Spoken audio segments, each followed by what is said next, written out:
Saya pada sore hari ini langsung menuju ke rumah Pak Isan yang merupakan tenaga sosial sukarela Kabupaten Tebu, Kesejahteraan Sosial Kecamatan Rimbulu. Nah ini beliau, Bapak Isan. Selamat datang. Oh, selamat datang ya Pak. Global Warta. Oke, siap. Bahkan.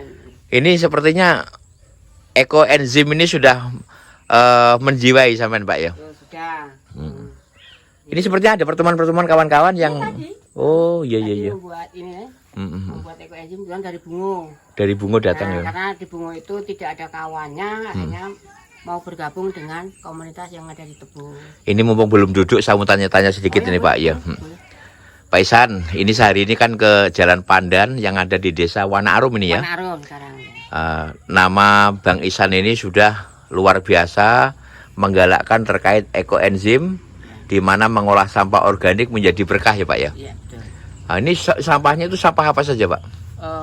Untuk sampahnya adalah sejenis sampah yang organik. Iya. Artinya sampah organik itu yang paling banyak mengandung risiko. Di sampah organik itu mencapai 70%. Iya. Nah, kenapa harus membuat ekoenzim ini? Ekoenzim adalah cuma salah satunya. Iya. Tujuan utama adalah untuk menyelamatkan daripada bumi kita ini dari pencemaran sampah. Nah, salah satunya dibuatlah ekoenzim dengan metode dengan rumus 1-3-10. 1-3-10. Jadi 1 itu bagian gula, kemudian 3 bagian sampah organik, 10 bagian air. Lama fermentasinya itu sekitar 30 hari kali 3, artinya 90 hari atau 1 bulan. Nah, karena di situ ada asam laktat, ada asam macam-macam lah di situ. Saya nggak hafal rinciannya. Iya, iya. Nah, untuk jenis sampahnya, sampah organik itu dipilih yang masih segar. Artinya tidak busuk, tidak berjamur, tidak dimasak seperti misalnya kulit pisang rebus, itu tidak bisa. Kemudian kulit yang tidak keras seperti kulit salak, nah itu tidak bisa. Nah, itu hanya bisa nanti dibuat kompos. Sama juga mengolah sampah, tapi kalau zaman sekarang kan Rimbo Bujang kan udah luar biasa terkait masalah sampah durian misalnya. ya. Kalau kulit durian bagaimana? Kulit durian bisa. Bisa ya? Bisa, tetapi alangkah bagusnya nanti disisir yang duri-durinya dulu. Nah, sebenarnya kulit durian itu masih bisa dibuat arang briket. Yaitu dengan cara dijemur dulu, kemudian dibuat arang, kemudian dihaluskan, kemudian dicetak. Itu harganya juga lebih fantastis. Kemudian ekoenzim ini setelah fermentasi dan sebagainya, kemudian terbentuklah cairan ya? Ya. Ada sampahnya itu? Ada ampasnya. Ada ampas maksudnya ya? Ada. Dari sampah yang tadi masih segar, setelah mengalami fermentasi sekira 3 bulan, dia misalnya bentuknya awalnya tuh bulat atau dipotong kotak-kotak. Ya bentuknya seperti itu, tetapi lebih lembek. Lebih lembek ya? Lembek. Dan dari ampasnya itu pun masih juga bisa dimanfaatkan.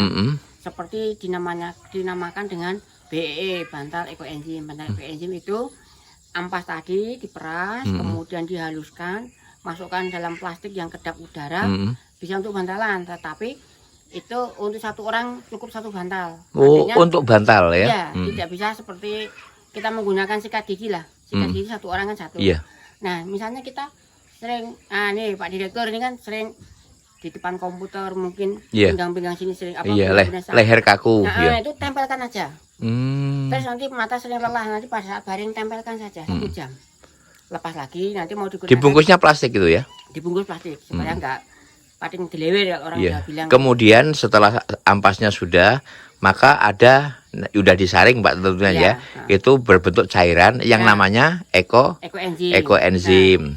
Cairan ekoenzim, kalau yang tadi kan sampah, karena disaring, biasanya sampah itu hanya dibuang atau mungkin jadikan pupuk organik, tetapi itu masih bisa. Bisa untuk ngepel lantai juga bisa sampah tadi. Terutama wastafel yang sering macet, itu ampasnya tadi di blender, kemudian masukkan dalam lubang wastafel, disiram air. Maka dia akan melunturkan ada lemak-lemak atau sisa-sisa minyak itu. Kemudian di kloset itu juga bisa. Kemudian untuk tempatnya sendiri apa Pak? Tempatnya, misalnya kalau di sini tempatnya apa yang untuk bisa untuk ekoenzim? Untuk yang pembuatan ekoenzim itu ada syarat-syarat tertentu ya. Pertama tidak dianjurkan itu pakai wadah yang mulutnya kecil. Nah, tapi tidak dianjurkan. Cuman masih boleh. Yang tidak boleh pertama adalah terbuat dari kaca beling, toples beling. Kemudian dari sejenis kaleng-kaleng itu, misalnya kaleng biskuit itu nanti dipakai itu tidak boleh karena dia akan terjadi korosit. Nanti logamnya akan terjadi korosit itu. Mungkin yang lebih agak mudah atau murah itu galon Pak ya? Galon untuk air minum. Air mineral itu bisa.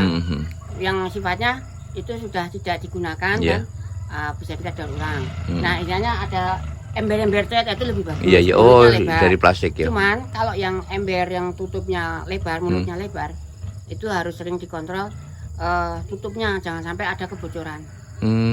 Nah, kalau mulutnya kecil, itu yang harus dikontrol ada gasnya. Karena pada saat minggu pertama, minggu kedua sampai minggu ketiga itu akan menghasilkan gas metan. Itu bisa meledak.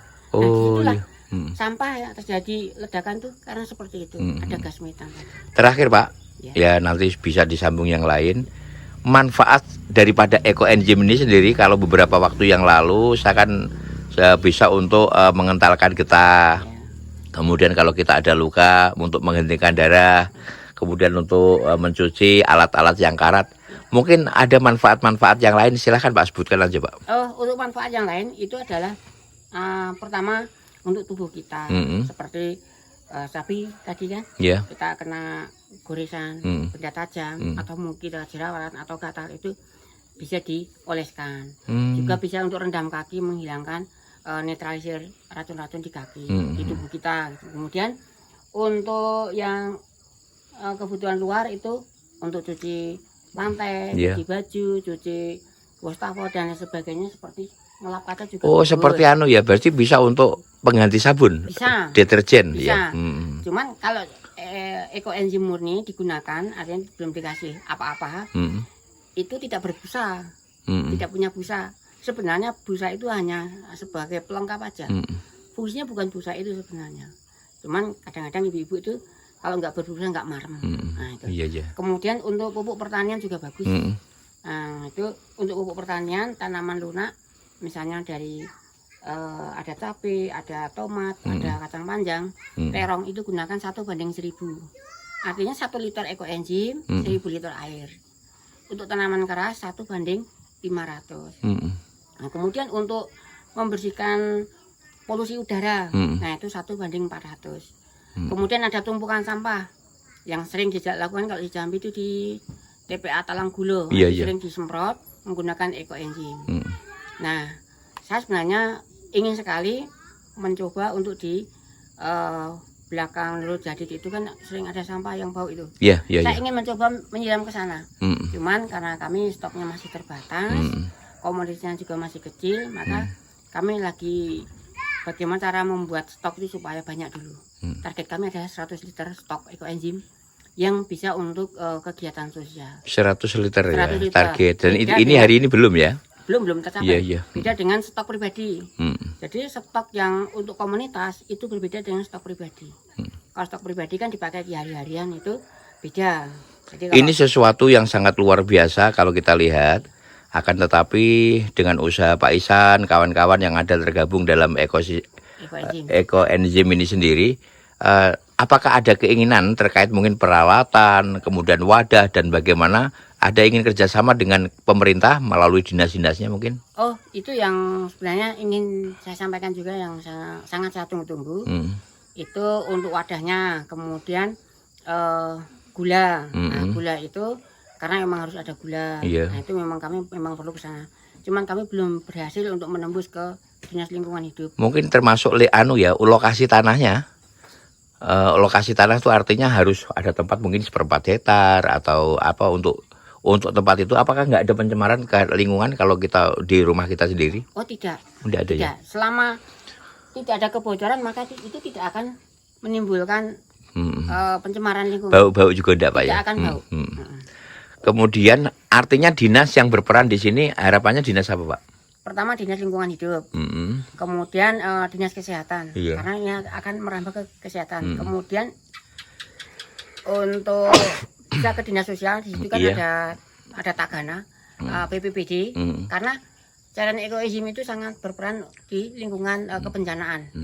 Kemudian yang lebih ini lagi kan, saya ingin menyasar sebenarnya ke dunia pendidikan. Iya.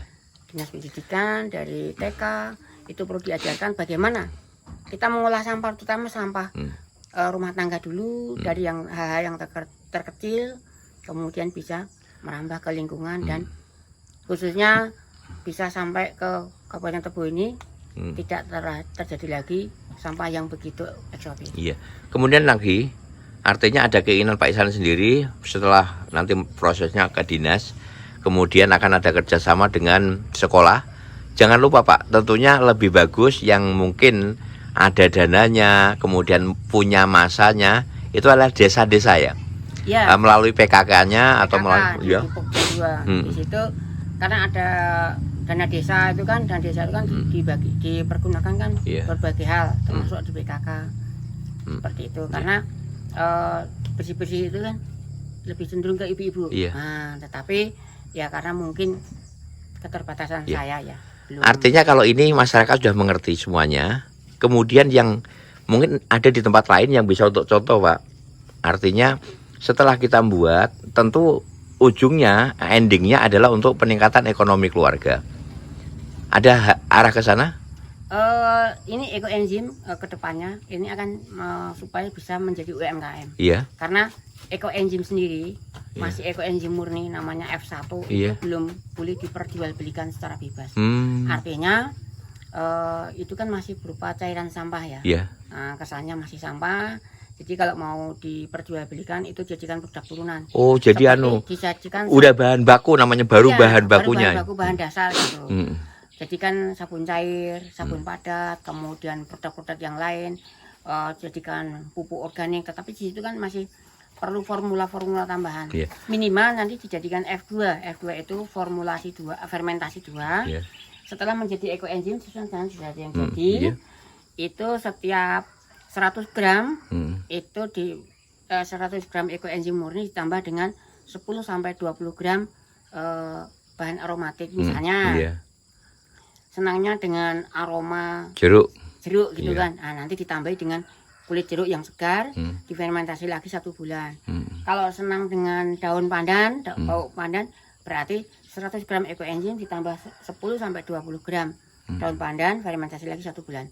Setelah 1 bulan, daun pandannya dikeluarkan, disaring. Nah, nanti aromanya sudah tidak aroma seperti air tape.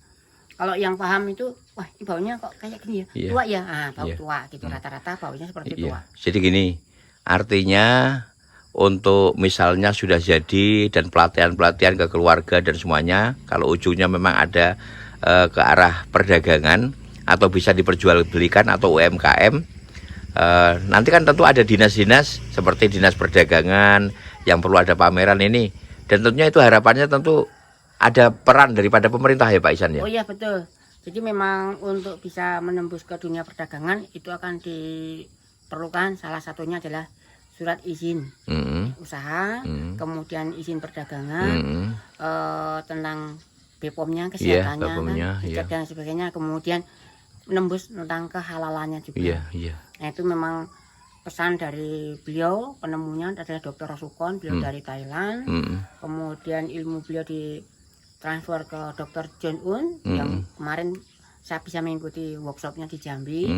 Nah, intinya untuk ekoenzim cairannya itu adalah cairan sosial, bukan untuk dikomersialkan, tetapi boleh dijadikan komersial dengan ketentuan-ketentuan tertentu. Mungkin itu dulu Pak ya. Siap. Luar biasa. Jadi itulah buat masyarakat yang ada di terutama Kabupaten Tebo dan Provinsi Jambi. Hari ini saya langsung bisa silaturahmi ke rumah kediaman Bapak Ihsan. Sehari-hari selain mengurus, ini adalah sebagai tenaga sosial, tenaga kesejahteraan sosial Kecamatan Rimbu Ulu. Jadi orang-orang sosial pasti kenal untuk Kabupaten Tebo dengan Pak Ihsan ini. Itu bentuk apa nih Pak? Ini ya, ini tadi langsung saya sampaikan bahwa ini adalah ampasnya ketika sudah panen. Nah ini ampasnya, belum kami keluarkan. Kemudian ini hasil panennya. Hasil panen ini penuh ya? Udah jadi Pak ya. Kemudian ini tadi langsung dipraktekkan, getah, langsung 1 Kak. Oh iya, langsung ya. Nah ini dia lebih ya. Apalagi masyarakat bisa Iya. memanfaatkan ini daripada Iya. daripada beli cuka dan sebagainya. Pak. Pertama itu, kemudian di tangan itu kalau memakai ekoenzim ini, di tangan dia tidak iritasi. Di kulit manusia ya, Iya. iritasi. Kemudian di kulit pohon karet tidak bikin mati pelan. Oh, Di tanah menjadi subur. Iya. Jadi ini ketika sudah dicokak, tetapi di sini masih netes, ini masih bisa berlanjut. Iya. Nah, beda dengan yang lain, cokak-cokak yang lain yang kimia itu begitu di ini langsung hampat. Kalau untuk di Kabupaten Tebo ini, sepertinya baru Pak Isan apa benar Pak? Maksudnya yang orang pertama terkait Kalau ini. sebenarnya cuman pernah dengar-dengar tapi belum pernah eksekusi. Iya. Ada itu. Ada katanya sih ada, saya juga belum ketemu. Tapi belum pernah ketemu. Artinya hari ini yang sudah muncul ke permukaan sampean dan komunitas. Iya. Komunitasnya anggota udah berapa sekarang sampean tuh? Ini baru sekitar 5 orang, belum banyak. 5 orang. Iya. Dan untuk bisa mengentalkan getah ini, Iya. saya baru nyoba dan saya sampaikan ke komunitas Jambi. Iya. Baru ternyata ini baru saya yang menemukan bisa untuk karet ini tadi. Ekoenzim bisa untuk nyokak getah. Hak paten nanti dibikin Nah, ini patennya aja. Lagi kemarin sama Pak Mingtao, lagi didiskusikan dipatenkan. Iya. Salah satu kan menjadi Luar biasa. Mudah-mudahan ini nanti dampaknya akan ada bermanfaat untuk masyarakat. Ya. Itu dulu Pak Isan ya. Siap. Terima kasih atas waktunya. Sukses selalu. Amin. Wah, sepertinya itu ibunya atau siapa ini? Ini si Iya. Oh, ini anak-anaknya ya? Oke, 2 orang ini. Nah, kelas. yang satu di dalam. Oh iya, kelas berapa, Duk? Kelas 5, kelas 2 siap. Hati-hati ya mainnya ya. Setelah saya tadi ngobrol-ngobrol langsung oleh Pak Isan disuguhi durian dan sudah habis ini, langsung duriannya sangat enak. Nah, ini tanya-tanya sedikit, Pak.